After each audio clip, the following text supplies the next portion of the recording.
there's so much that's abstract. We're 2,000 years after the crucifixion. And a lot of people just don't have minds to conjure up stuff like that. But I feel like these artists, just like the way a guy like Os Guinness or N.T. Wright or Fleming Rutledge would exposit a passage, these artists were doing the same thing.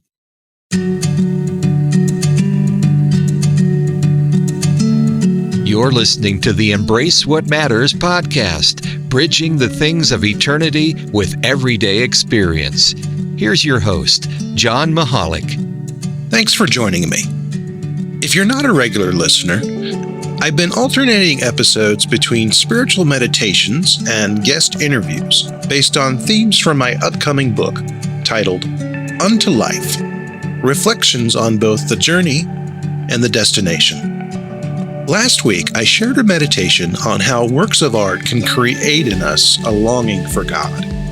And I know a few musical artists who can create such a longing in me than today's guest, Fernando Ortega.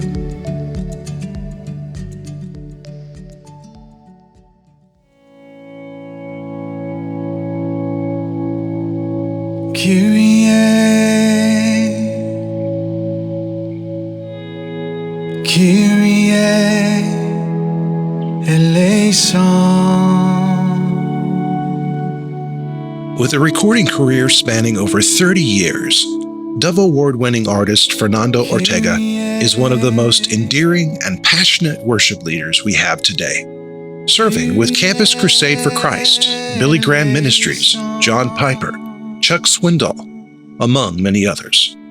His concerts are a tender and welcoming experience, inviting us to quietly reflect on the great love and majesty of our Almighty God. And he helps us worship in private, with songs that reach into our frail hearts, stirring in us a desire to come to God as we are and feel the warmth of his embrace.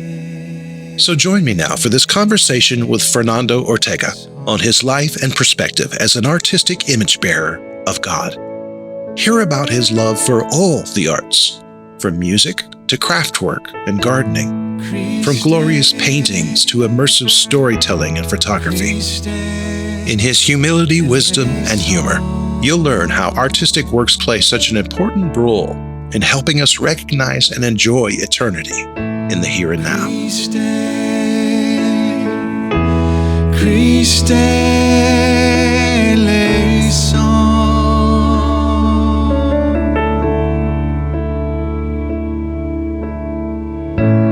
Christe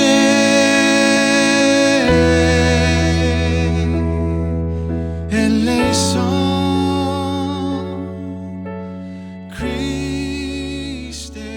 Thank you so much, Fernando, for joining me. I'm so happy that you're on the podcast. Well, me too. Thank you for inviting me.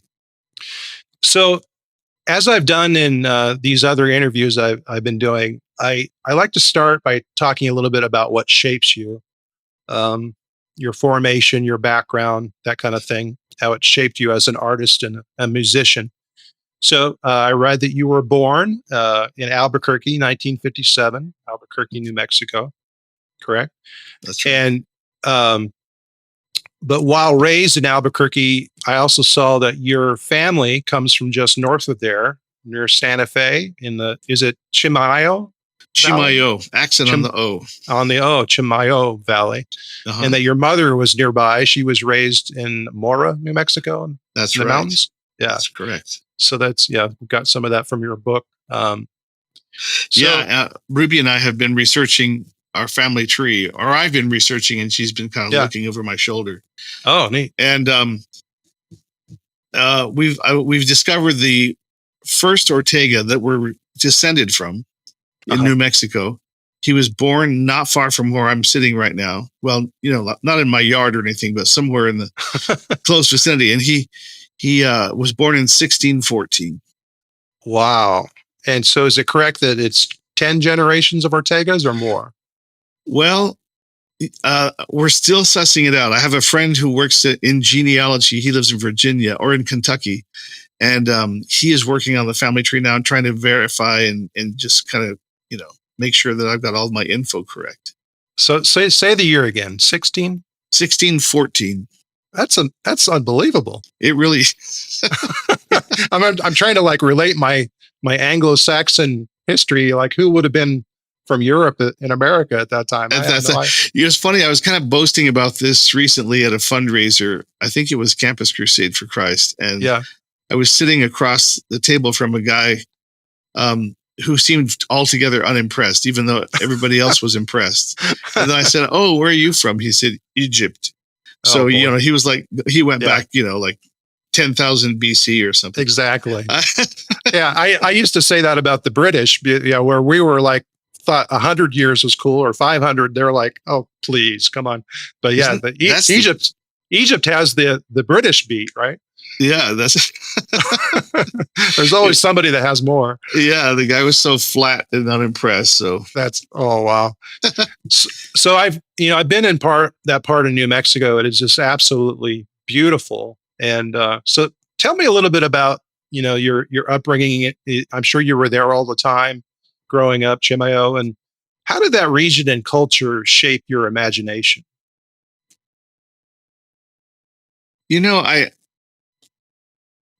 My on both sides of first of all, we were a family who spent tons of time in the car. It was very important for my mom and dad to see their family sure often. So, a few times a month we would go up to those places. Chimayo is about an hour, 20 minutes from here. Okay. Mora is about 2.5 hours from here. Wow. And so it was interesting hearing, like, say, the two different accents from where my mom was from in the mountains. Wow. And then my aunts and uncles on my dad's side, they're very different Spanish, very hard to understand to me. On your dad's side was hard to understand? Oh, yeah. Oh, yeah. Yes. I mean, it still is a little bit. I'm used to it now, but I learned to speak Spanish in Ecuador. Uh-huh. So, it's very different the way I learned it, although I now kind of speak a combination of the two. So I would say language and accent is a big deal. Uh-huh. My dad came from a poverty-stricken family, and my mother from a, slightly better off family. Yeah. On my mom's side, Mora is high in the mountains. I think it's 7,000 or 8,000 feet above sea level. Yeah. And then it's just surrounded by these mountains. So the people up there are very tough and I don't know. There's an edge to them. And then my dad's side was, farming valley, maybe 6,000 feet above sea level, maybe 7,000 at the most, but all these gentle sloping hills. So I love both landscapes. I lived in California for 22 years, and even though my music career was thriving out there, I always had those landscape contours on my mind. In my heart, for 22 years, I was always moving back to New Mexico. Really? Yeah, and came back to take care of my dad and mom, to help take care of my dad and mom. Yeah. And this was in 2006. 2006. So that I moved back, and now they're both passed. Mom died in 2020 and dad in 2017. Okay. So I'm very much tied to this place as far as emotionally and then ancestrally. And is that a word, ancestrally? I think so. Yeah. Yeah. and yeah, so there's that. And, language also. So family, one of my favorite songs of yours is Breaking of the Dawn. Yeah. And let me toss some lyrics. You talk about your mother. You say, I worry for my loving mother, the dimming years, the trials she's known, her heart so kind, so weary. Keep her safe one more night till I get home. And then you talk about your siblings. You say, my brothers and my sisters' faces linger, the hours of our childhood, grave and gold. Driving through these solitary places, memories of their gentle kinship touch my soul. And just, I've seen you talk about online, clearly your family has meant a great deal to you. So tell me more about your upbringing and the bond that you've had with your parents and your brothers and sisters.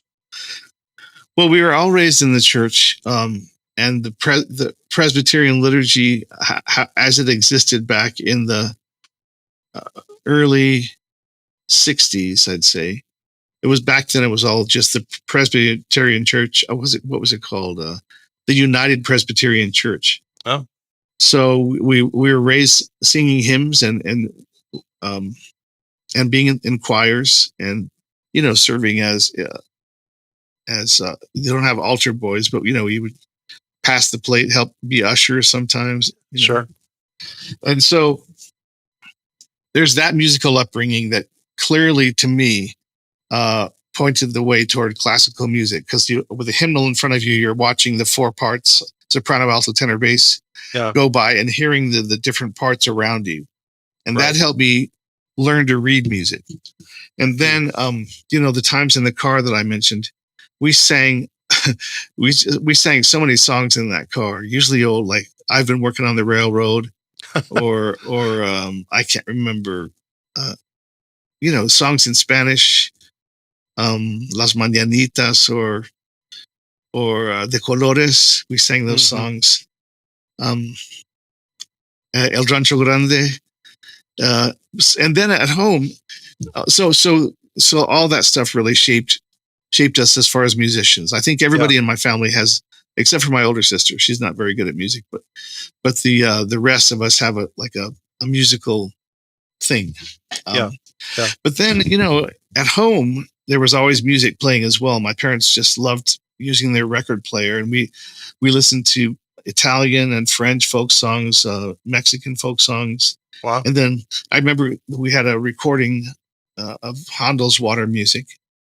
So I listened to that a lot. And Beethoven piano sonatas. I think it was Claudio Arrau. I can't remember who the pianist was, that I listened to those all the time.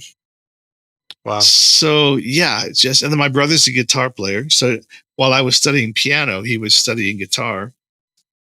So you said your dad he taught college. He had a PhD. Is that right? He had a PhD in education. And then he had an emphasis in Latin American affairs, Oh, interesting. Yeah. So it sounds like, it sounds like there was this maybe mix of classical learning and maybe the draw towards higher education, but also a rootedness, maybe, because your grandparents and the folk traditions that you probably grew up with, was there that kind of mix of kind of highbrow versus salt of the earth? Not at all. It was mostly salt. It was mostly salt of the earth. Okay. Yeah. My grandma she taught school. My grandma on my mom's side, she taught school when she was a younger woman. I believe she had to ride on horseback to the little schoolhouse, wherever that was in Mora. My grandfather went through I think 1 or 2 weeks of first grade, and then his parents pulled him and said it was a waste of time.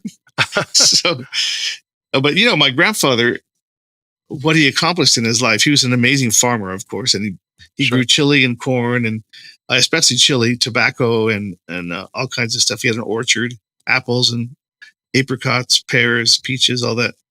But he was a weaver. He wove blankets on a 2-harness loom, and he was very good at that and so renowned.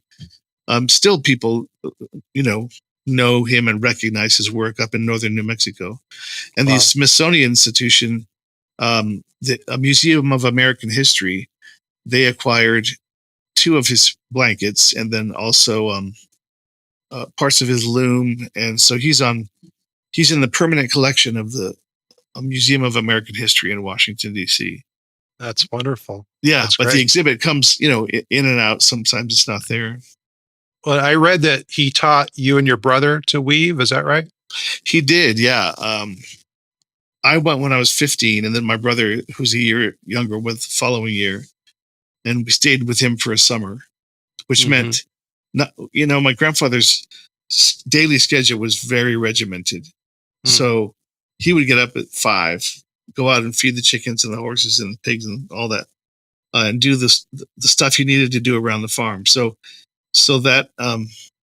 we were also required to get up at that hour, and and then he'd come back and we'd have breakfast, and he would read the scriptures to me. He would usually read Psalms, and then it was out to the loom room, the loom studio, and we would weave the better part of a day. Wow. Yeah. a little break in the afternoon around 2, 3 o'clock, and then back at it until supper time. So do you still have that kind of work ethic as a I have adult? never had it. As soon as I left that place, I was like, sleeping back until noon or something. I have a terrible work ethic. I always have. So That's funny. yeah. But what about your parents? Did your dad carry on your dad's work ethic, or? Hmm. My dad was very disciplined and planned out his day. Yeah. So it missed me. But then my daughter, she gets up and she kind of maps out what she's going to do and sets things aside. She plans what she's going to wear the next day. Wow. Yeah. And today she just told me that she deleted her Instagram account, and I haven't got to ask her yet, but that's a big deal because she was very That's huge. active. Yeah. Yeah. She's 13. So that's the first I've heard of a teenager doing that. We might need to send something to the news or something. Yeah. That's amazing. Yeah, I'd love to hear that story. Yeah, I'll find out later. Yeah. So you talked about some of the musical influences as a kid. It's funny there. You Google someone, you hear a lot of different things, and there were a couple different descriptions of you, short biographies, and about your music. No, it's fine. But one of them it says an aficionado of American and Irish folk, as well as the Spanish-oriented music he grew up with. And then another one said a unique sound that embraces country, classical, Celtic, Latin American, world music, modern folk, and hymns. Is that accurate? It seems like just kind of a stretch. Yeah. I've always loved kind of folky songs from different parts of Africa, and I do listen. That stuff gets played around here. There was a time when I was completely addicted to Irish music. Really? Yeah, Clannad and the what are they called? The something boys. I don't know. I can't remember the name, but yeah, I played that all the time. Which also, I was playing a lot of bluegrass at the time, and I had a lot of friends in bluegrass music, Nickel Creek and specifically, but yeah. Alison Krauss, she was an acquaintance, and she sang on a couple of my records, and right, and then she performed with me at the Dove Awards. But is bluegrass and Irish music in your actual music? I don't know, but some of those, like there's a record I have called This Bright Hour, and it's basically the basic tracks are Alison Krauss's band, Union Station. Oh, wow. Barry Bales on bass, Ron Block on banjo and guitar. And then Adam Steffi was playing mandolin back then. He quit the band and did other things. But is that the one with Angel Fire? Yes. So they played on that. That's fascinating. Yeah, Angel Fire is not those guys. It'd be like Children of the Living God. Yeah. I could hear that. Yeah. All Creatures of Our God and King. Yeah. That's all those boys. That's interesting. That's one of my favorite of your records for sure. Oh, thank you. Yeah. So I don't know if I answered your question right. I would say that I think that anything you listen to, like since you're a kid, because these Italian folk songs, that was the song we learned when we were like 4 years old, and my brother and I still sing it. I have no idea if I'm even saying all those words correctly, but I think all those things end up influencing you. Yeah. But I don't know, some of them in that list you mentioned, some of them less than others, I would say. Sure. Have you felt pressure ever to mainstream your style of music, make it fit the CCM evangelical model, or have you always felt pretty free to do what you wanted to do? I was on Myrrh Records and Word Records, and they were always asking for a radio-friendly song. Yeah. And so that's how This Good Day was born. That's a song. And then that they liked. I can't remember. That might be the one where we most had to, like, John, my producer, John Schreiner, and I really had to kind of stretch ourselves and figure out, listen to CCM a lot and see what was popular. Wow. and try and do that. But for the most part, they just, they were terrific. They just kind of let me do what I knew how to do, That's great. That's Yeah. great. Yeah, I had one of your records that I've listened to, maybe the least. I don't know. Is it Home? It was the one that won the Dove Award. Yeah, I don't You won. remember which one, but I'm pretty sure it probably was Home. Yeah, but I looked it up and I looked up the songs and I was like, yeah, you got Give Me Jesus, but other than that, it's one of the ones I've listened to the least. And maybe it's because it's more CCM. I don't know. I mean, I wonder why. You always wonder why a record wins an award, but Yeah. I don't know. But Yeah, I don't remember which record won the award. That was kind of like, I forgot, what was it for? Inspirational album, I think. Inspiration album of the year. So Yeah. Maybe Home. I know that back then, every song I released, like went to number one on whatever format that had. I think inspirational radio. I think that's disappeared, and now it's all like AC and adult AC and all that stuff. Right. That must have been encouraging. Yeah, it was good. It was good for the royalties and all that stuff. And yeah, that's great. So, I certainly, a lot of your music is, has an upbeat sense to it. There's praise music. There's stuff that people would tap their foot to, but I would say most of your music is not that way. It's more meditative. It's quiet. It's full of longing, which all that stuff is why I listen to your music. It's why you're one of my favorite guys. Oh, but one time, it's just, I'm sorry to interrupt. Yeah, go ahead. I was playing in Atlanta, and Mac Powell from Third Day came to hear me play, and I saw him. He was like 4 rows back, so I could see him through the whole show, and he was kind of blown away that everybody just sat there while I played. Wow. Wow. He said, I would think that I was a complete failure if my audience just sat down and watched. Because he was just everybody getting up and screaming. It's a different expectation for sure. So in a similar way, your music often has a tone of melancholy, even lament. It's a good fit for Good Friday songs about weakness and our need for God as sinners. So does that style mostly come from your personality, or is it also a big part of how you think we're supposed to approach God in worship? That's a really good question. For sure, it comes from my personality. I have a tendency toward the melancholy. I'm drawn to melancholy music like Brahms, or kind of brooding, some of the slower pieces by Bach. Yeah. And then, I'm drawn to melancholy movies as well. You asked another thing in there.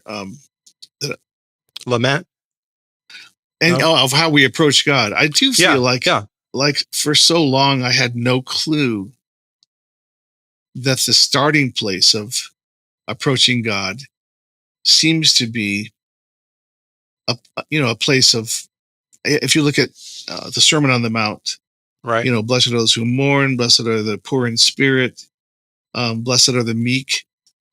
That approach to God, I think there are 5 negatives in those Beatitudes before you get to anything positive.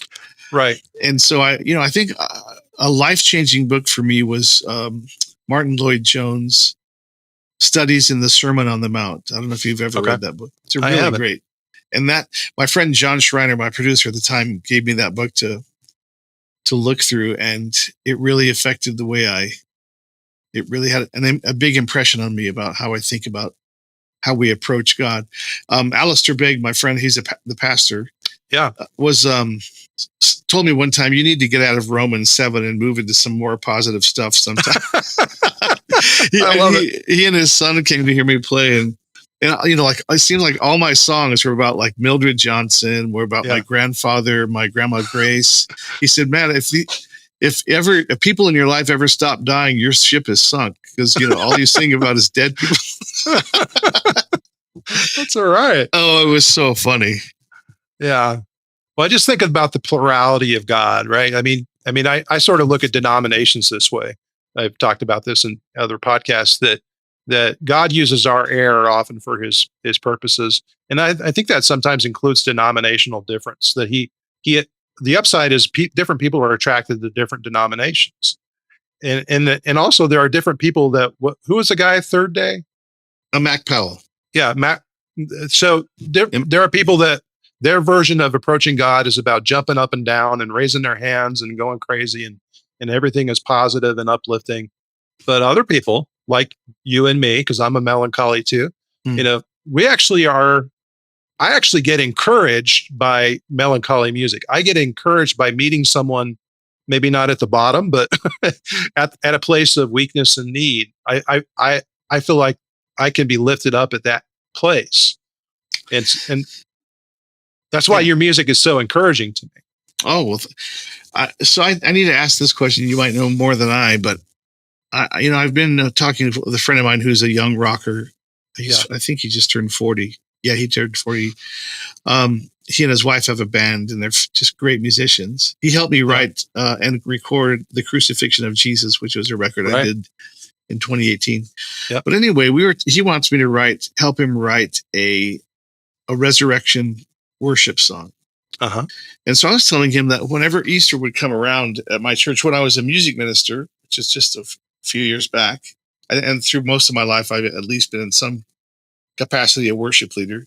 Right. But it's always hard to find good songs. There's just a handful of upbeat resurrection songs. Really? Yeah. That are any good anyway. Yeah. Yeah. I think of the second chapter of Acts. Then I think of Matt Maher, who wrote, Christ is risen from the dead. Come awake, or whatever. Easter song by Keith Green. That's the same one as the second chapter. Second chapter right? of Acts. Yeah. Yeah. But I mean, that's back 40 years ago. Yeah. So, and then you just have a hard time finding those kind of songs about the resurrection, whereas there's a plethora of songs about the crucifixion.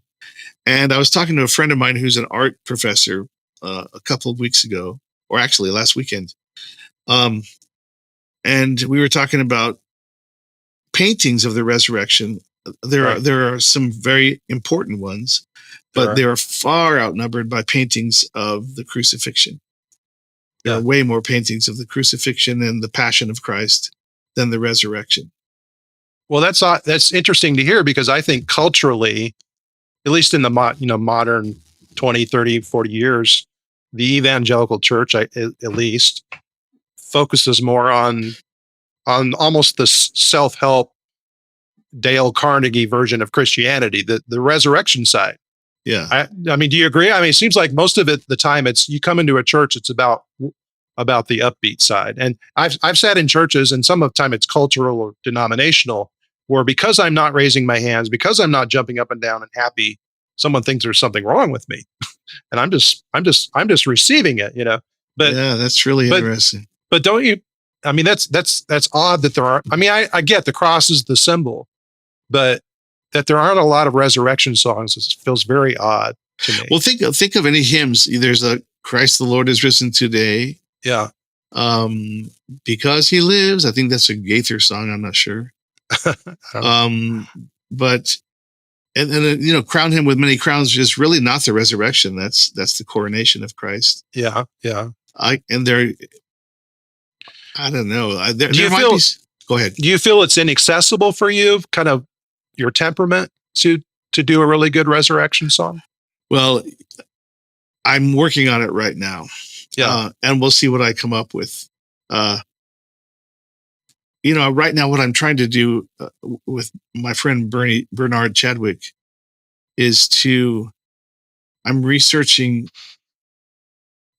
people that spoke about the resurrection in an unusual way, like say John Donne or N.T. Wright. Yeah. There's several videos on YouTube where N.T. Wright talks about the resurrection.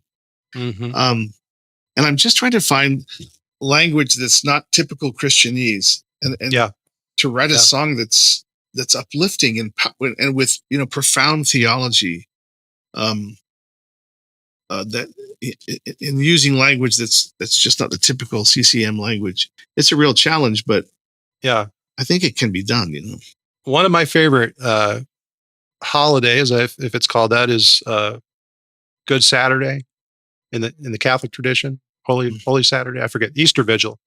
Mhm. And it's this in between time, right? It's when they had kind of lost hope and Easter hasn't come yet. And I feel like that describes our world more than anything, Yeah. the Shadowlands, this in between time. How do we negotiate one or the other? And that's kind of a space I live in a lot. And I don't know. I mean, maybe it's my melancholy bias, but I feel like the resurrection has a lot more resonance for me when it comes out of the cross, which is, Paul would say that, I'm supposed to suffer first. Yeah. But um, I don't know. It's your own thing. But if I were doing it, I would try to make it more real by having it come out of the place of suffering or loss or sin. But Very much, but nobody has the patience for that yeah, yeah, that Easter Vigil thing in the Orthodox Church anyway. Boy, that's Yeah. a brutal experience. well, yeah. I've been attending Orthodox recently, and I one of them that I skipped. It was literally starting at midnight. Their Pascha services and stuff. It was they're serious about their No kidding, and you have to about their stand the worship. whole time, right? They don't make you, but yeah, they would like you to. Oh man, but I thought of like when you were talking about whatever that is it Holy Saturday, Good Saturday, the day after Good Easter Friday? Vigil. Yeah, Easter Vigil, where you have that period of waiting, and I always think of that picture of by Burnand, I think Burnand. I don't remember his first name. It's John and Peter running to the tomb, almost in a race, and they have this. Yeah, yep. So when I think about that, I think of like my mom passing. I miss my mom like crazy. Yeah. But if somebody said she's alive, she's over at her house on Sandia Road, I mean, I would go flying over there, and right. So I mean, imagine what the disciples felt when the women came back and said, he's alive, and they just went like bolting out of there to see, That's great. Yeah. But part of the context is the hope was because of the despair. Yeah, exactly. The level of the hope was because how much despair they had. Yeah, that's what I was trying to say, that you have to go through that despair and sing those hymns and sort of in your mind walk up that road to Golgotha, to up the road to Calvary. Yeah, exactly. You mentioned that painting. I mentioned that painting in my book. Oh. When I'm talking about the use of beauty and what beauty does for us, that kind of thing. But also the reason it's so beautiful is not just because of the resurrection, but because the look on Peter's face. I mean, there's so much emotion going on. Yeah. And again, I'm reading into it based on his story, but as we would assume the painter knew the story. So, what just hours or a few days before he had denied Christ, he had faced his hypocrisy to the depths. Right. And now there's this new hope. So was it a hope that was purely optimistic and everything's wonderful? There was some of that for sure, but it was like, no, what's he gonna say? He hadn't been restored yet, Yeah. And but that kind of stuff is beautiful, to see the full spectrum of human emotion as we relate to God. Is a beautiful thing, and that's part of what makes art good. I think.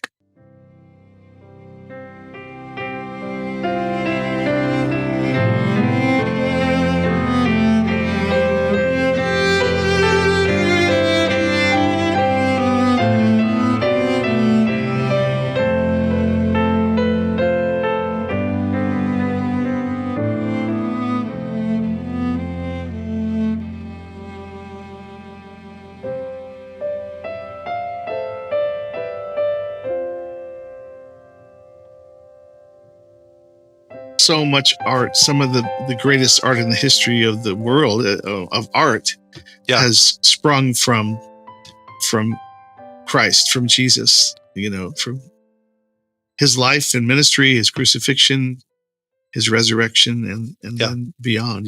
It's incredible.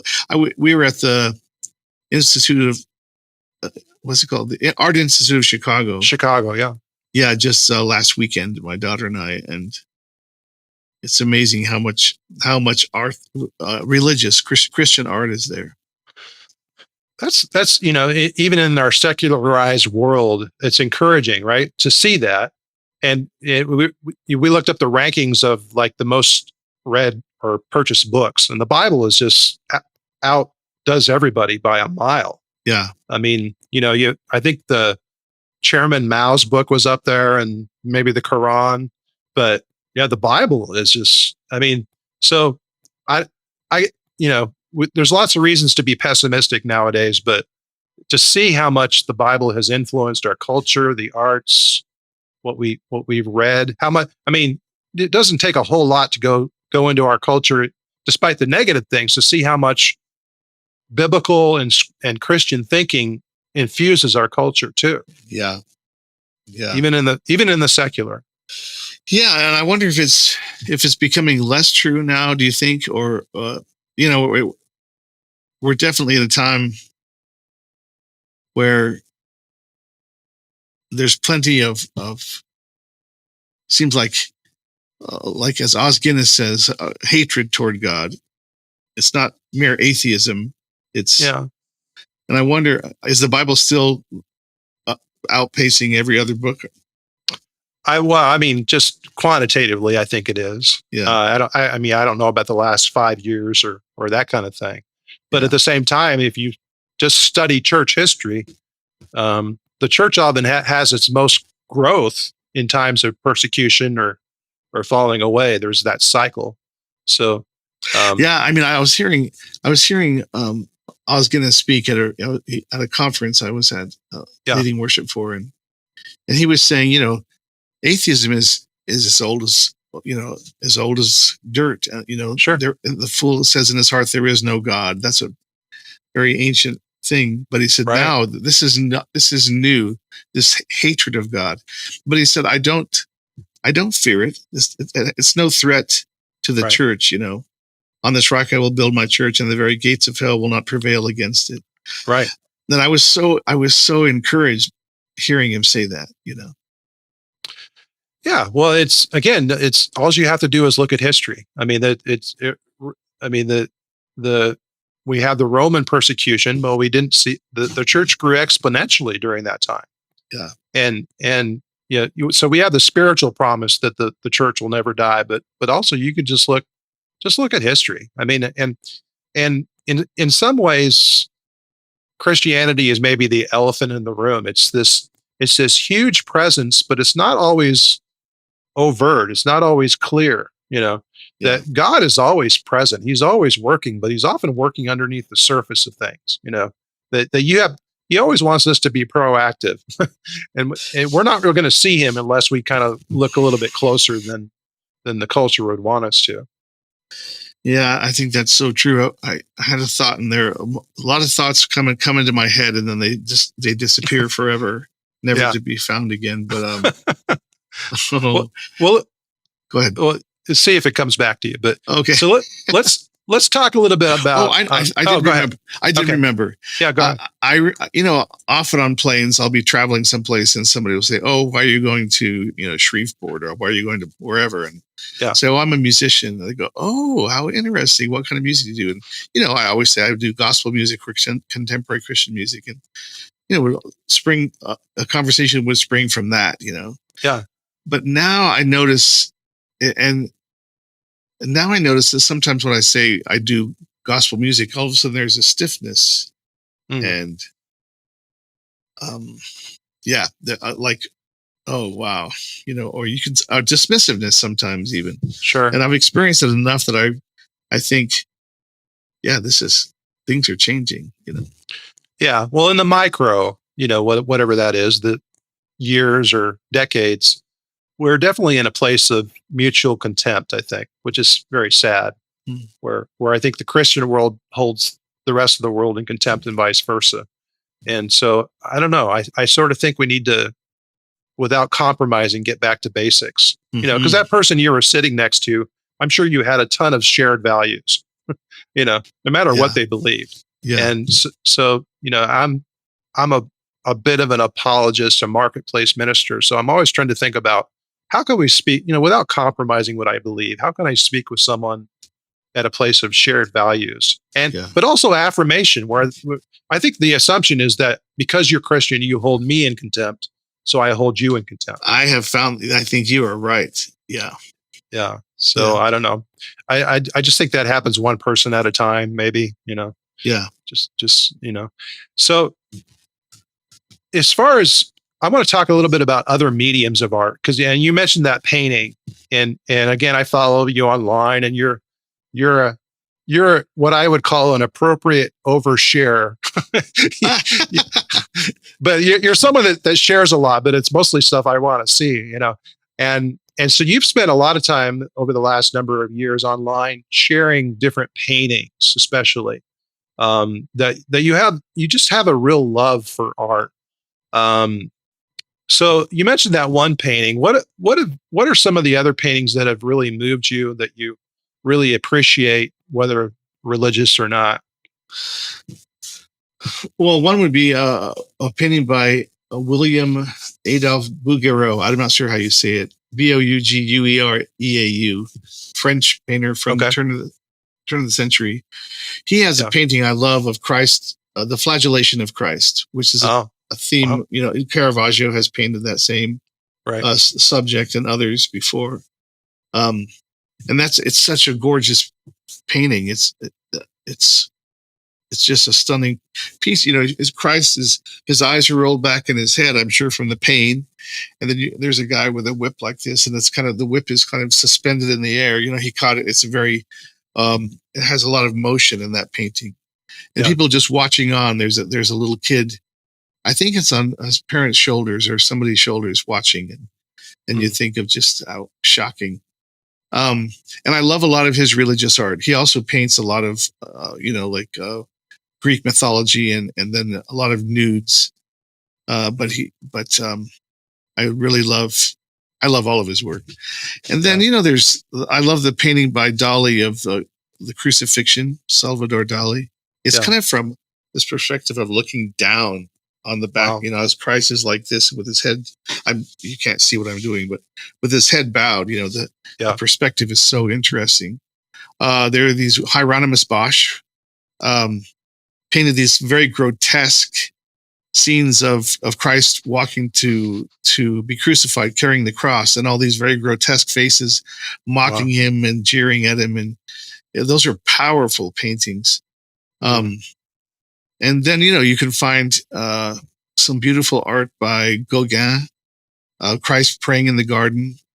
I'm just kind of randomly going through these paintings that I've seen lately, And the reason this came about, I always consider it a blessing, but I was in the Anglican church for a while.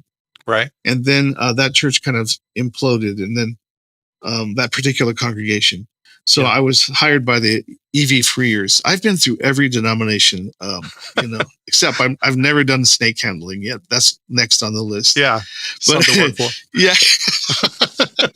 So in the EV Free Church, the building that we were in, architecturally, it kind of sloped down gently to the stage, and then above the platform thing, which is somewhat large, there was a huge monitor that would historically been used just for projecting song lyrics or notes from the pastor. But it was a really ugly thing to look at when it was not lit up or put to use. And even then, it was not very nice to look at.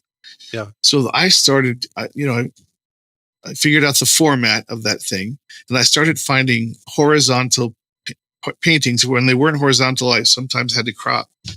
But I started amassing this collection of sacred art. And so we would project it up there, and these are usually in Christian art. There's a lot of halos and stuff. So people would get mad at me like, this is not a Catholic church, stuff like that. But I had fought those little battles, but the congregation came to look forward to what was projected up there every week. And it served the purpose of making that space kind of go into the wall. I'm thinking of like the Da Vinci Last Supper. That has a real sense of going back in other paintings, but That's when I started really appreciating art, Christian art in particular. And then, like you said, on Facebook, on major holy days and Christian holidays, I would post paintings with a scripture that kind of explains what's going on. Um, So how do paintings reach us in ways that other mediums don't? There's so much that's abstract. We're 2,000 years after the crucifixion, and a lot of people just don't have minds to conjure up stuff like that. But I feel like these artists, just like the way a guy like Os Guinness or N.T. Wright or Fleming Rutledge would exposit a passage. These artists were doing the same thing. Yeah. And it's very easy. People would say, you're in danger of becoming an idolater. But I would just say, no, I'm not. I mean, I'm not looking at this is in fact exactly the portrayal of what happened at the crucifixion. But you do get to see an artist thinks about this really deeply, and that's somebody famous like Caravaggio really thinks about it and then puts what he's seeing in his mind to the canvas, and it helps us kind of enter in a way. It can be a slippery slope, I imagine. I've just been arguing with this guy on YouTube who I've made this series of videos, of lyric videos of some of my songs, particularly from the crucifixion of Jesus. Yeah. Just with exactly what I'm telling you, a narrative. The songs are a narrative, and then I post paintings, or I put paintings up that are narrative. And he was just saying, no human hand can adequately depict what our Lord went through. It's always this highfalutin language like our Lord, and so. But I mean, no, that is true. He is our Lord, but I mean, sometimes it gets a little thick with the rhetoric in there. Yeah. So he was just saying, this is idolatry, and I was saying, gosh, God, look how God expresses Himself with stars and the universe and in nature and tiny little spiders' webs or flowers. And then C.S. Lewis would say he also expressed Himself in the person of Jesus, who was this pauper guy who probably wasn't very clean all the time and was was poor and not worthy of respect in the culture. And there was a million reasons why Jesus was lowly and offensive to someone who wasn't really looking. And C.S. Lewis said that, so why should we be surprised that God used human beings to write Holy Scripture? Why should we be surprised that God used sinful human beings to make art?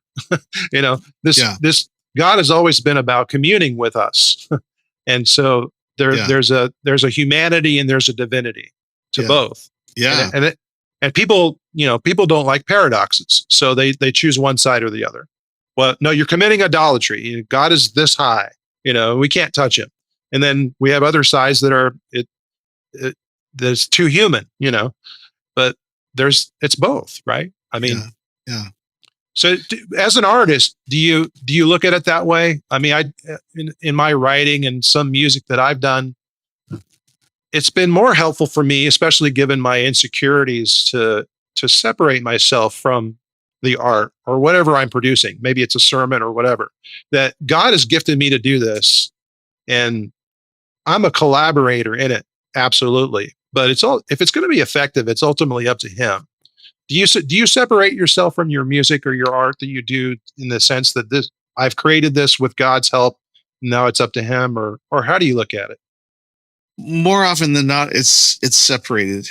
Yeah. I think you're better off, like, in the immediacy of something. I think of a song I wrote when we had tried to adopt. I'm divorced now, but my wife and I tried to adopt, and we lost the baby. The mother took her back and all that. It was one of those things. But, it was a song I started in that time, but I was just so emotionally too close to it.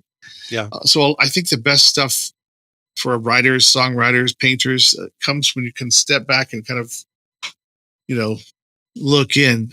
I think you're able to do a better job of allowing the situation to become more universal for somebody else to hear that, and feel the same kind of, I understand that feeling, or I've Right. experienced that kind of loss, Right. rather than telling them this is how you're supposed to feel about this, Mm.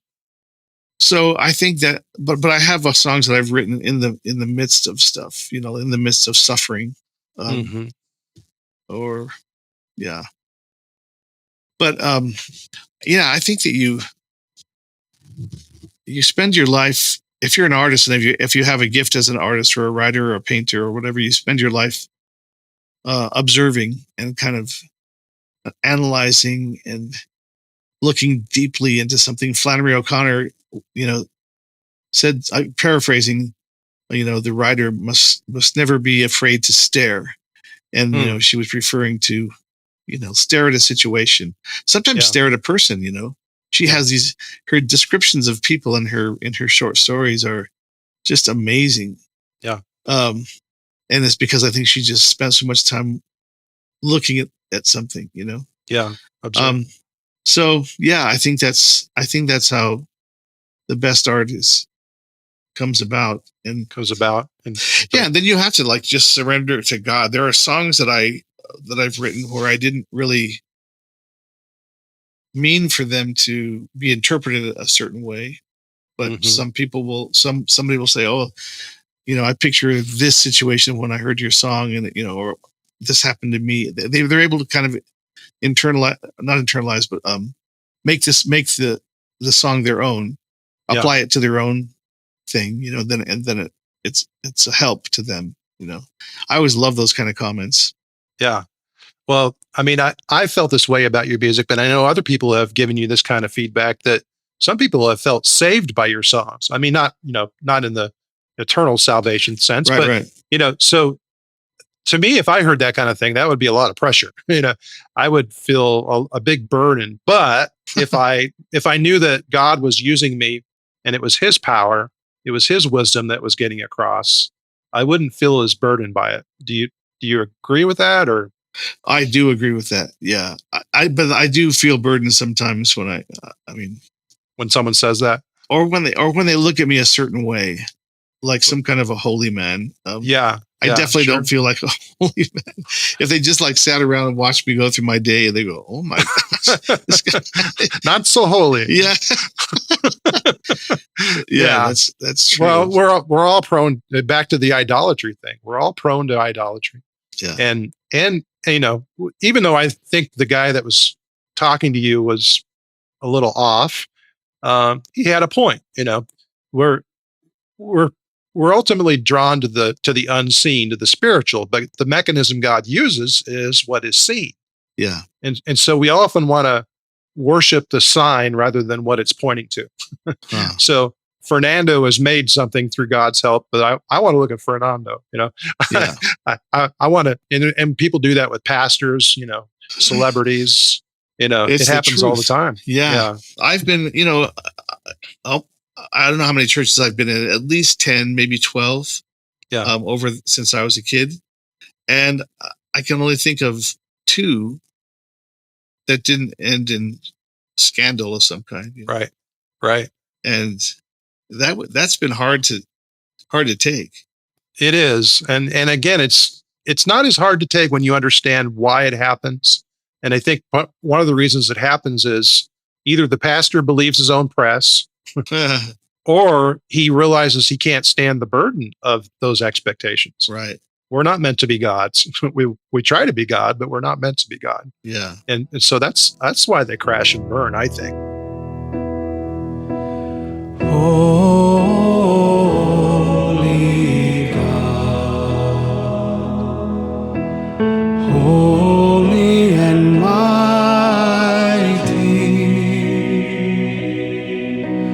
holy immortal one, have mercy on us.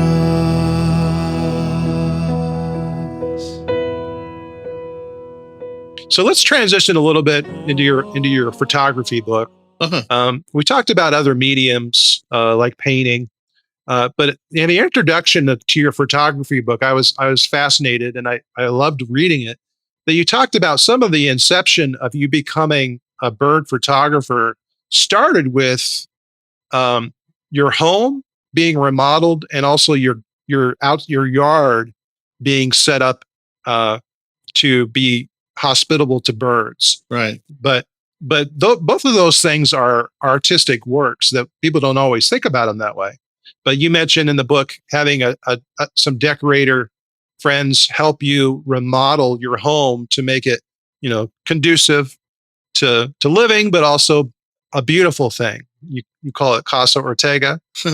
But then you also mentioned how you had a landscaper and a gardener assist you with creating something beautiful outside your house. And certain part of the offset of that is that birds come there all the time. Yeah, Judith Phillips is a renowned person in the Southwest who is a genius with xeric plants, plants that just don't require a ton of water. And she managed to. I asked her to come and design a garden for me, which she did. She came out and with graph paper, just kind of took measurements, and then she wrote down these, names of plants, and you know how they do it in architectural drawing. They make a little shrub, and then they tell you what it is. And then so I started getting bids on how to install this thing, and it was going to cost, sometimes up to $50,000, $60,000, $70,000. Oh boy! So I had a friend, and he wouldn't do that. So I have a friend, Gustavo Gomez, who's from Mexico, and he and it took us 3 years, but we installed all the plants, and dug the pathways and filled them with a decomposed, what's it called? Granite. We call it crusher fines here, but anyway, the pathways are paved with that. And I told her, because Ruby was about to be born, I said, make it something where Ruby can see, flowers and birds and bees. And so we planted it, and then it was, xeric plants tend to grow very slowly. And we do live here in a very dry climate, drier now than it's ever been. But now, I would say 10 years later, you could really see what she was about, Judith Phillips, and how her mind was working. And so it's a very lush yard that I have out there, front and back, that she designed. And there are so many birds. I think I'm approaching 120 species in my yard alone. That's amazing. It is amazing. And some very rare birds that shouldn't be in New Mexico have shown up here. That happens every migration. Birds get off course and they show up, and then it's funny because last year my sister saw a scarlet tanager in my front yard, which is an East Coast bird. It wouldn't be a big deal out there, but they don't come to New Mexico. They don't. And so she put it on this website, eBird, and it automatically kind of pins where she saw it. And within 30 minutes, my yard was full of people with binoculars and cameras that, they flocked to the place. Yeah. So it's been a pretty neat experience. That's neat. Yeah. Well, you talk about the book kind of coming to pass. You bought a camera with some Amex money or something like that. Yeah. And then you started getting into photography. But you think about hindsight and how God works through things. And so this work of art, this 10-year process of creating this amazing, beautiful yard, maybe in some way has led to this book, because you mentioned that a lot of the photos in the book were taken in that yard, correct? In the yard, yeah. Yeah. And so just how God kind of, he's such a multitasker, and so the book is, it's like this ideal coffee book in my view. I mean, I've read through a lot of it, and wonderful photos, but also wonderful storytelling. And so I want to talk just a little bit about the storytelling before we get into the rest. But you talk about both your grandfather and your mother were storytellers. What kind of stories did they tell? I mean, what was their style? Grandpa's, my grandfather, this is my father's father. He told mostly stories. He told a lot of stories that were from his childhood, but also going back, long before he was ever born. and his style was, like very much in the oral tradition, where you kind of like, we were coming over the ridge that's over there, where the Rio Gallegos is. I'm just making that name up. We were coming over that hill, and in the oral tradition, you're used to these references to these places, Right. and that's how the history of families and history of, and many of the scriptures and all those things were Right. passed on. So Right. that was his style. There used to be a story he would tell about these three guys. One of them was named Juan, and like you and me, I'm a Juan and you're a Juan. Right. They were coming back from. They were on their way to a dance, and they saw this. They were followed by this coyote, and so the one named Juan, he went ahead and he drew a huge circle in the road, and then he spoke the name Jesus, Mary, and Joseph over the circle. And then when the coyote entered the circle, he was trapped because the coyote ended up being a witch. And so when they were coming back from the dance, there was the circle. This was early the next morning. They had too much to drink and everything, but there was a little old lady, with matted hair and all this stuff, sitting in the circle. It was the coyote that she couldn't get out of the circle because, first of all, the guy Juan had drawn the circle, and the name Juan is a powerful name, Saint John. Mm-hmm. And so anyway, those stories would just grab us, like, whoa! You would tell us those awesome stories. And then my mom, her stories were almost always, they were hilarious stories about her childhood and different characters, the things that they would say that would only be funny in Spanish. I've tried telling some of her stories and people just kind of go, okay, but she was a hilarious person. And so her stories are more just about the funny people she met in her life, Wow. Well, we think about the diversity of God in creation and all the ways that he creates and shows things that are beautiful. We talked about how paintings have a unique way of drawing us in. But I differentiate, it's the contrast that I felt looking at the photography book was the difference in the way you were communicating, because, it's about context. I mean, the songs you write, whether they're hymns or something else, they're often very refined and elevated. But then I'd read something, in the photography book, and it was like we were sitting around chewing the fat and over a cup of coffee or something. And very colloquial, and you tell jokes and just silly things. But like you just said, talked about your grandfather, your mother, that drew me in a way that maybe that refined or formal communication wouldn't do. So was that kind of stuff on purpose? Again, you were just being natural in the way you were relaying the bird stories, or almost. And the way the book got started is, once I started photographing birds, I started posting them on Facebook and Instagram. Yeah. And people always say, bird photographers will just, say, name the bird, where they saw it, and give a little history of the bird, whether it's endangered or not, or blah, blah, blah. I started just writing. There were so many people doing that I wanted to be creative. So I started writing just, crazy stories about the photos, and with the intent of making people laugh. And I have these two friends, Elaine and Shirley. They helped me with the book. Elaine Rubenstein and Shirley Gallatley. Yep. And they would just laugh at these stories, and they said, hey, this would make a great book. So Elaine, the first thing came, Elaine grabbed 5 of her favorite stories, maybe it was more like 10 of her favorite stories, with the accompanying photo from Facebook, and then laid them out in a nice book format, and said, this is what a book might look like if you were to do it. So that's what started the book. And it was very hard for them to keep me on track, because I don't know that I thought it would be any good. Yeah. But the end result, with them helping me edit my stories and then helping me select photos, a lot of times I would submit, like, I love this photo of a Western tanager. They say, it looks too Audubon. You need to find one. There's tens of dozens of people that can do Audubon photos, but not everybody can take a quirky photo. So I think they were looking for what they felt were quirky or unusual.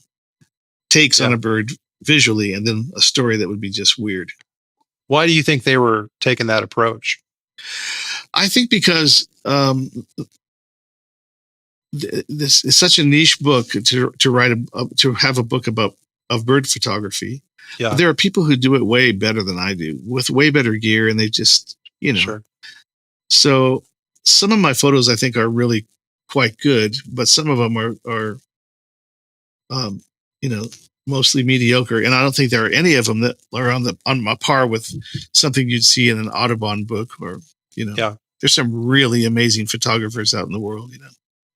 Well, but I think they were correct. Yeah, you're endeared by whatever the story is. So I read the story and I think it's hilarious, and I'm there with you on the birding trip or whatever. And then I look at the photo, and the photo has more meaning because of that. Maybe. Oh, really? That's kind of cool. Well, I mean, maybe that's what sort of where they were heading. It wasn't that you're the top of the line photographer. It's that your stories imbued something in the photography, and maybe vice versa. They had maybe a symbiotic relationship that made it have a lot of value. So Yeah. I don't know. Maybe that's one of the things that I just reading some of these stories and seeing these photos, and you have one of the more outrageous. What's the type of bird that's on the cover of the book? Oh, it's a Steller's jay holding a peanut Oh, right. in his beak. So, yeah, it's almost like a game of duck, duck, goose, or just this childhood whimsy about these birds, and just the stuff that we miss maybe as adults. You're kind of getting back to this innocence and this silliness that has value, that maybe you could talk about. Suffer the little children. The kingdom of heaven is such as these. That we're supposed to have that kind of wonder about life. But I even think about, you mentioned some of these crazy bird names. I'll read just a few. I have, you mentioned the sandhill cranes, dusky grouse, Clark's nutcracker, mountain chickadee, pine grosbeak, red crossbill, Gamble's quail, hooded orioles, brown crested flycatcher. Just these outrageous creative names. And I almost wonder, I mean, I read somewhere that a lot of these names have a story. There's a story in the name itself, and I even bought a book recently on where these bird names come from. Cause I mean, there's something in the names themselves that almost maybe communicate the experience of the person who actually saw the bird in the first place. Do you think that's true? Or? It's true. There's some birds' names that's like you post it online and people think you're saying a swear word, and so I've kind of gotten my mileage, out of posting those kind of weird names of birds. I won't say them now on your but and then there's some that are just like those ones you're naming. They're very usually they're apt, like the yellow-rumped warbler, right over at the base of his tail, where his tail joins his back. There's a little patch of bright yellow. You would never see it unless he was flying away or he was at the right angle. Yeah. And so many bird names are like that. Like like you said, I don't know why a dusky grouse got that name, but there's some that just make perfect sense. Like a hooded oriole has a hood, a black hood. Yeah. But then there's some that are just the name of the person, like Steller's jay. I don't know how many he has. I think only 2, Steller's jay and Steller's sea eagle. Yeah. Maybe there are more. I don't know. But that guy was a birder who discovered this species, and it got named after him. So yeah. Well, my favorite names, if I can. Yeah, go ahead. Just the names of hummingbirds in South America, and I can't even think of one right now.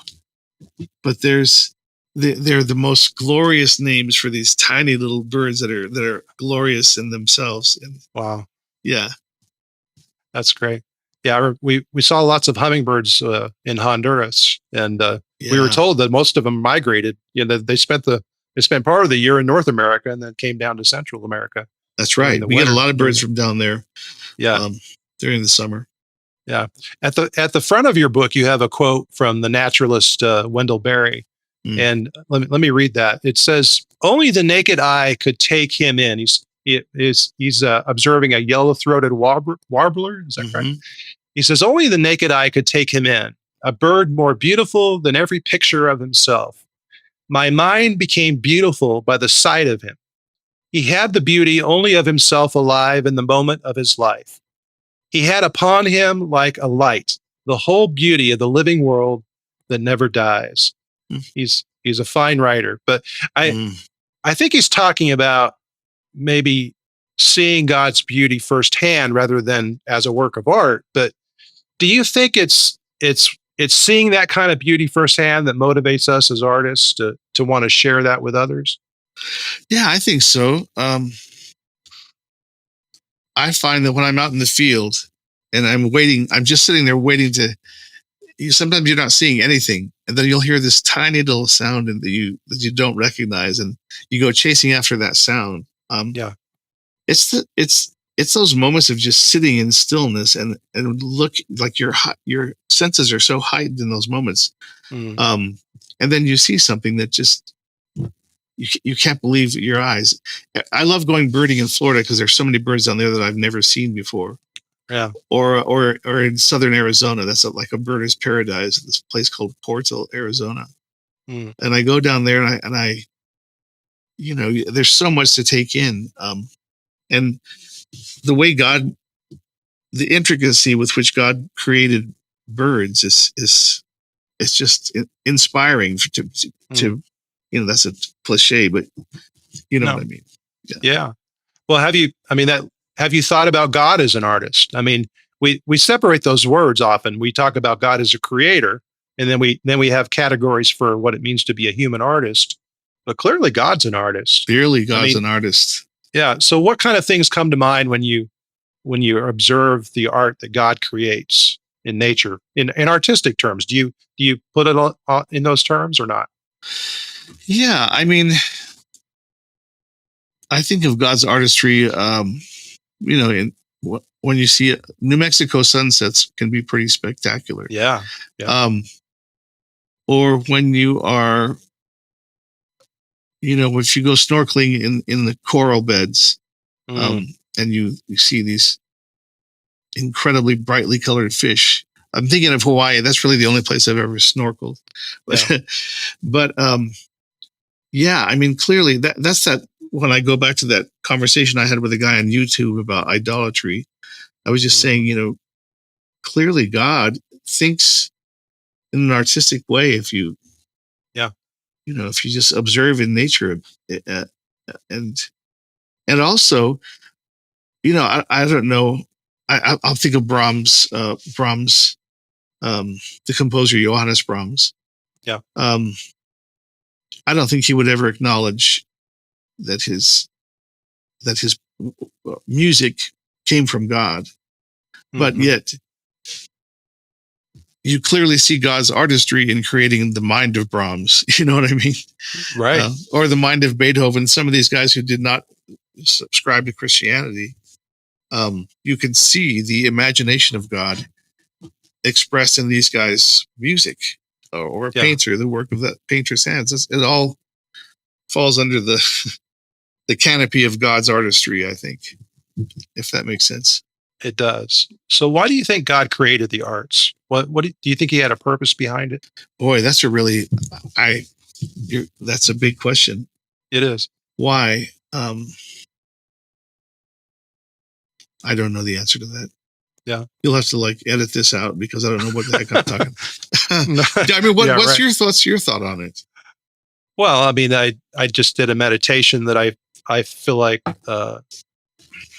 the arts create in us a longing for God. God focused art does, but even like you said, Brahms or other types of art, they stir in us something that we didn't know we needed, or a sense of longing or desire that we didn't know we had. That's a really good point. I interrupted you, and I'm sorry. Yeah, no, go ahead. One of my favorite pieces since I was a kid was Brahms' Piano Concerto No. 1 in D minor. He wrote it when he was in his 20s. It's a colossal piece, very difficult for the pianist, and of course there are no words to it. But I remember being going through a crisis when I was like 15, and emotional. When there's so much angst in those years. Yeah. And I was somewhat bullied as a 15-year-old. Mm. But lying on my bed in my room at my parents' house and just weeping, and all of a sudden I wasn't even playing anywhere. It's just in my head. This one section from Brahms' Piano Concerto came in, and somehow it was like a miraculous comforting for me. Mm. And I thought God created that, that section of that piece for all kinds of different reasons. But in this moment, He used it to help me get through this. I can remember it clearly, even though it was 40 years ago, 50 years ago. Yeah. So, yeah. Well, that just again speaks about God's tenacity. And one of the thing I have at the top of my podcast is part of my mission is to bridge the things of eternity with everyday experience. That we don't need to separate church from life. That God is able to reach every part of our lives, and I think we're supposed to have Him touch every part of our lives. And there was a quote I saw from you where I assume you said this. He says, "My records have always been about how the Gospels find expression in a person's everyday life, the sorrowful, the mundane, the joyful." First of all, is that something you said? I remember saying that even. Yeah. So that resonates with me, as someone who wants to see God everywhere and in all things. But it's funny because I saw something you said also recently where you felt that we understand business is business. The music industry is meant to be commercial. That's how you make a profit, and how you've struggled at times calling what you do ministry because of the business of music and the problems with things like image and greed and things like that. Yeah. But do you think that means that mainstream music or art can't reach those outside the church, or that God can't work within our mainstream culture to draw people to Him? I think there's all kinds of ways He does work in the mainstream culture to draw people to Him. And I guess I'm thinking immediately of some of the songs of James Taylor that I feel like when I was a kid, Fire, and I've seen Fire and I've seen Rain. That was like was like a very helpful phrase to me back in those days. Yeah. That he used. James Taylor is not a Christian for sure.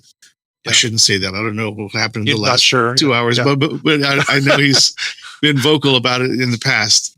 Yeah. But God, just like Brahms, God has used James Taylor's music, I think, to help me figure out stuff about life and things that hurt and how to say things that hurt, which to me led to an opening for God to come in and bring healing. And this sounds so abstract, but I absolutely do think that God uses the secular. But also like the book, the East of Eden by John Steinbeck. How when I read that, how I felt deeply drawn to God. I can't remember exactly why. Something in there with those two brothers that hated each other so much, or hated and loved each other so much. But I think I've known plenty of books and music and poems that were not created by Christians that helped me come closer to God. Well, and my last interview was with an Orthodox priest, and we talked about how nature can draw you to God, and part of his caution was that don't just let nature draw you to God, because then we do get into some areas of idolatry or misdirection. Right. And however, he said, if I found my life in Scripture, in the community of the church, in proper worship, then I can go out on a forest trail or something like that, and the world explodes for me. I see God everywhere, but it's grounded in truth. Yeah. And so when we talk about marketplace ministry and seeing God in the secular, that would be my word for for anyone who considers themselves a Christian is, I mean, can God reach non-Christians, any way he wants to? Absolutely. But as Christians, we don't want to let the secular replace the sacred, but I mean, because you talk about how you often distinguish your music that you've written for the church versus maybe other types of music that you do. And so I think we can have both if we make the sacred the foundation. Yeah. And so I prefer to think of if you're going to split music into categories, with regard to this conversation, I think I like to make the distinction between music for the church, sacred music, and then then there's everything else. Yeah. And sacred music would be, will of course be the hymns and the music of Bach and all the great Christian composers who were music ministers. Yeah. There's that, and then even if you're writing Christian pop music, I still think that's not music for the church. It's right. It's just music, and you happen to be a Christian, so hopefully it plays itself out in what you have to say. Right. Well, even maybe from an evangelical sense, remember we talked about having shared values with somebody who doesn't believe. Mm-hmm. That you can listen to. You could talk about a James Taylor song and say, fire and rain, blows my doors off, and this is why I love it. Yeah. And anyone of any taste is going to say the same thing, right? So yeah, I mean, I'm just saying that I just get excited about the fact that I don't know that we have to create a fortress mentality with the sacred. That you talked about N.T. Wright. He speaks about us having this idea that we have to wait for heaven. But he says that God's kingdom, we aren't coming to God's kingdom. We aren't going to heaven. Heaven is coming to us. God is in the mode of restoration. He's making sacred that which is common or profane, including us. Yeah. and to me that revolutionizes the way I see things. That I just have to hide out in my church or my community or by myself, that I have to be responsible about it, but I can take that out into the world and not be better than somebody else. Again, we talked about contempt. I think a lot of reasons unbelievers don't like believers is we think we're better than them. And, I certainly don't, but just to go and really join people where they are, because I think that's what Jesus did, I don't know. I love those thoughts of N.T. Wright that you were saying right there. I remember reading, I can't remember what book it was in, but he said there was a sentence like, God is establishing his kingdom on the earth now through us. And I love that. I love that thought. And it's limited. It's not fulfilled yet, but it's still there. Yeah. And a lot of it is the way God set it up. He wants us to be partakers, collaborators in that restoration. Anyway, that's that kind of thing gets me excited. But at the same time, it's the sacred that is the foundation. I listen to your kind of music, and then it helps me better get guys like James Taylor.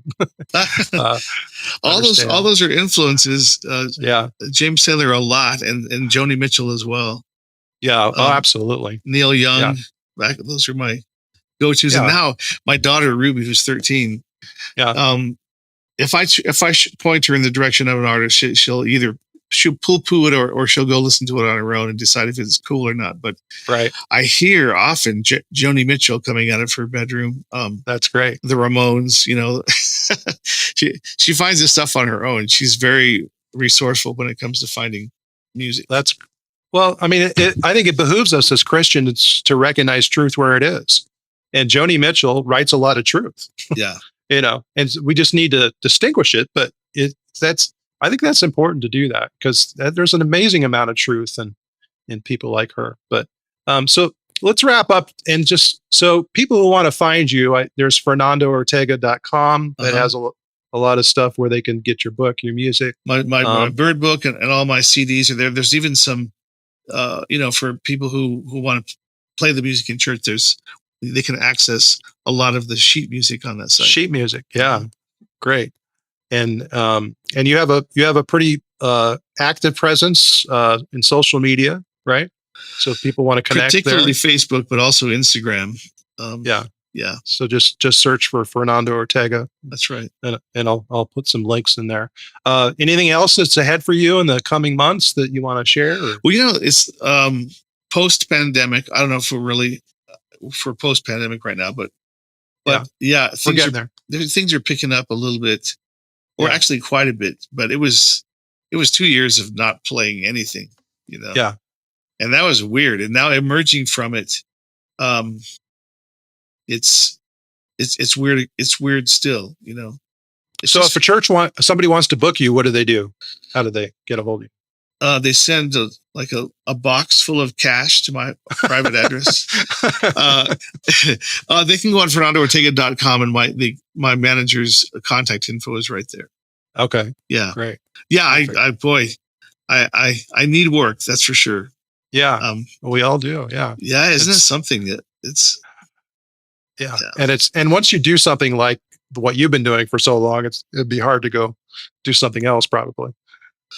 Yeah. I'm trying to write more now. I've not been very prolific since the Crucifixion of Jesus record. Yeah. And it's hard. It's hard. Do you write well? Do you co-write well? Do you write well in community with others?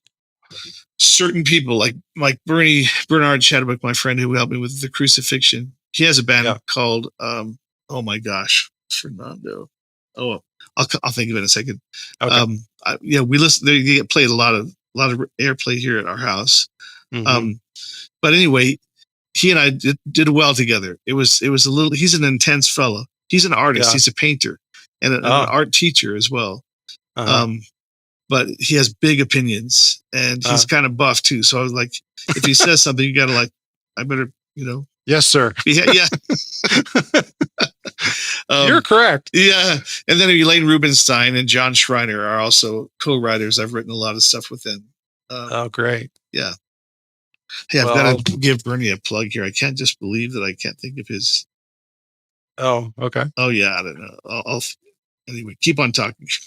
Okay. Well, I'll just wrapping up. You have been such a blessing. I think that you said you start doing touring in 99, 2000 around there? Was that's this about Bright right. Hour? Yeah. I saw you in Tucson for the very first time with Andrew Peterson and Michelle, or I forget what her name Michelle was. Toombs or no, Michelle Toombs, yeah. Toombs, yeah. Was it Michelle Toombs? I think so, yeah. The Australian. Yeah. That was first. Not either they're or Indianapolis, yeah. But that's cool. I love that tour, and Andrew and I are still close friends, and that's great. Loud Forest is my friend Bernard Chadwick's band. You can find them on Apple or Spotify or whatever. Okay, perfect. Yeah. Well, thank you so much, Fernando. This has been such a blessing. I hope it's been an encouragement for you. I want to definitely get the word out about what you do, and there's so many people I think that we would be blessed by it that maybe haven't heard of you. So let's see what God does. This is a fantastic conversation. I wish I had more of these. Yeah, wonderful. All right. Well, thank you so much. Yeah, thank you. May the Lord lift his countenance on you. May the Lord lift his countenance on you. May the Lord lift his countenance on you. May the Lord lift his countenance on you. May he keep you in perfect peace. May he keep you in perfect peace.